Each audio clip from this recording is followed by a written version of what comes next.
नई Subah presents weekly news round up. Top stories. Iran जौहरी program पर सफारती मुज़ाकरात दोबारा शुरू करने पर तैयार हो गया। ईरान के वजीर खारजा अब्बास अरागची ने यूरोपीय यूनियन की खारजा पॉलिसी के सरबराह को लिखे गए खत में जोर दिया है कि दीगर फरीक भी संजीदगी और खैर सगाली का मुजाहरा करें। अपने खत में ईरान के वजीर खारजा ने कहा कि मुज़ाकरात की बहाली का इन्हिसार इस बात पर है कि फरीकैन संजीदगी का मुजाहरा करें और ऐसे इक़दामात से गुरेज करें जिससे कामयाबी के इम्कानात को नुकसान पहुँचे। इससे कबल बरतानिया, फ्रांस और जर्मनी ने ईरान पर अक़वाम मुत्तहिदा की पाबंदियां दोबारा लगाने का अमल शुरू किया था, जिस पर ईरान ने सख्त रद्द अमल देते हुए यूरोपीय ममालिक के इस इक़दाम को गैर माकूल और गैर कानूनी करार दिया। तीनों यूरोपीय ममालिक की जानिब से अक़वाम मुत्तहिदा सलामती काउंसिल को लिखे गए खत में कहा गया कि ईरान ने जौहरी प्रोग्राम से मुतल्लिक वादों की पासदारी नहीं की। ईरान 2015 के जौहरी मुआहदे के तहत अपनी जिम्मेदारियों की खिलाफ वर्जी का मुर्तकिब हुआ है। तूफानी बारिशें और सैलाबी रेलों की तबाहकारी। भारत ने डैम के दरवाजे खोल दिए, जिससे पंजाब के दरियाओं में तुग़यानी पैदा हुई, जिससे लाखों लोग बेघर हो गए और कई जानें चली गई। क्रिकेटर उस्मान ख्वाजा का ऑस्ट्रेलवी वजीर आजम से इसराइल पर पाबंदी लगाने का मुतालबा। ऑस्ट्रेलवी क्रिकेटर उस्मान ख्वाजा गजा में इसराइली मजालिम रुकवाने के लिए सरगर्म हैं। उन्होंने इस सिलसिले में ऑस्ट्रेलिया के वजीर आजम एंथनी एल्बनी से मुलाकात की है। और आखिर में आपको बताते चलें कि हालिया सूरत हाल के पेश नज़र वजीर आजम शहबाज शरीफ ने डैम बनाने पर जोर दिया है। वजीर आजम शहबाज शरीफ ने पानी के नए ज़खायर की तामीर को वक्त की जरूरत करार देते हुए कहा है कि हमें पानी जखीरा करने की सलाहियत में इजाफा करना होगा। शुमाली इलाकों में छोटे छोटे डैम बनाए जा सकते हैं। इन ख्यालात का इजहार उन्होंने नारोवाल में सैलाब ज़दा इलाकों के दौरे के मौके पर ब्रीफिंग के दौरान गुफ्तगू करते हुए किया। Tech updates.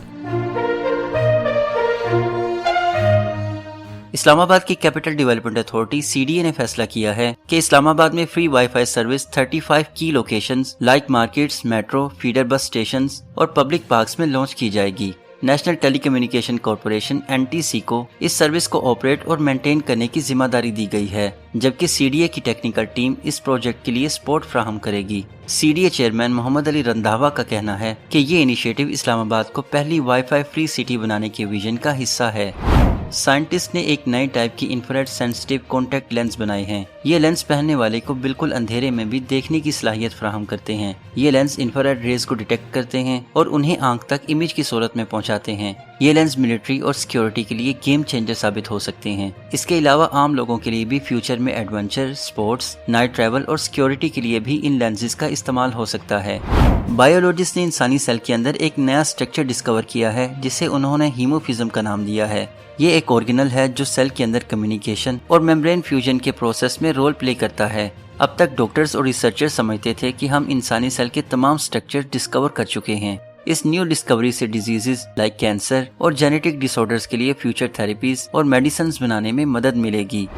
और आखिर में आपको बताते चलें कि यूरोपियन स्पेस एजेंसी के सोलर ऑर्बिटर स्पेसक्राफ्ट ने हिस्ट्री में पहली मर्तबा सूरज के साउथ पोल की तस्वीरें कैप्चर की। सूरज के पोल्स की मैग्नेटिक फील्ड्स और सोलर विंड को समझना अर्थ के लिए बहुत ज्यादा जरूरी है, क्योंकि यही चीजें हमारी सैटेलाइट कम्युनिकेशन और बिजली के निजाम को मुतासिर करती हैं।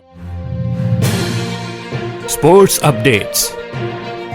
सिंध CM मुराद अली शाह का वर्ल्ड क्रिकेट एशिया कप के लिए 1 अरब देने का ऐलान। सिंध के चीफ मिनिस्टर सैयद मुराद अली शाह ने व्हीलचेयर क्रिकेट एशिया कप के लिए 1 अरब की फाइनेंशियल सपोर्ट का ऐलान किया है। इसके अलावा उन्होंने व्हीलचेयर क्रिकेट काउंसिल को हर साल 15 मिलियन का ग्रांट और टीम के लिए एक कस्टमाइज बस यानी न्यू कोस्टर देने का ऐलान किया है। इस मदद से न सिर्फ पाकिस्तान व्हीलचेयर क्रिकेट टीम को मजीद हिमायत मिलेगी, बल्कि डिसेबिलिटीज के साथ खेलने वालों के लिए नए स्पोर्ट्स के दरवाजे भी खुलेंगे। India versus South Africa 2025 world test championship का बेहतरीन मुकाबला। नवंबर 2025 में इंडिया का मुकाबला साउथ अफ्रीका से हो रहा है, जिसमें 2 टेस्ट मैचेस खेले जाएंगे। ये मैचेस 2025-2027 वर्ल्ड टेस्ट चैंपियनशिप का हिस्सा हैं और दोनों teams world test championship points के लिए खेलेंगी। पहला टेस्ट 14 से नवंबर 18 तक कोलकाता के ईडन गार्डन्स में खेला जाएगा और दूसरा 22 नवंबर से 26 नवंबर तक गुवाहाटी में होगा। weather updates. पंजाब, खैबर पख्तूनख्वा और कश्मीर में मानसून की शदीद बारिशों से नदी नालों में तुग़यानी, फ्लैश फ्लड्स और लैंडस्लाइडिंग की सूरत हाल पैदा हुई। पंजाब के मशरकी इलाकों में दरियाओं का पानी बढ़ गया। मुतासिरा लोगों को महफूज मकामात पर मुंतकिल किया गया। स्कूल्स को 27 से 31 अगस्त तक बंद कर दिया गया। फ्लड्स अलर्ट लगातार जारी रहे। सिंध के ज़्यादातर कोस्टल और शहरी इलाके इस दौरान खुश्क रहे। माहिर मौसमियात के मुताबिक मानसून का सिलसिला अभी जारी रहेगा। पंजाब, KPK और कश्मीर में तेज बारिशों का इम्कान अभी मौजूद है। कोस्टल सिंध, खास तौर पर कराची में 31 अगस्त से 2 सितंबर तक चंद इलाकों में गरज चमक के साथ बारिश का इम्कान है। नशेबी इलाकों में पानी भरने का खतरा मौजूद है। हुकूमत और रेस्क्यू इदारों ने आवाम को एहतियात करने की हिदायत की है। ये मालूमाती मवाद नई सुबह की जानिब से पेश किया गया। अपनी आरा के इजहार के लिए कमेंट कीजिए या डिस्क्रिप्शन में दिए गए राब्ते के जराए इस्तेमाल कीजिए।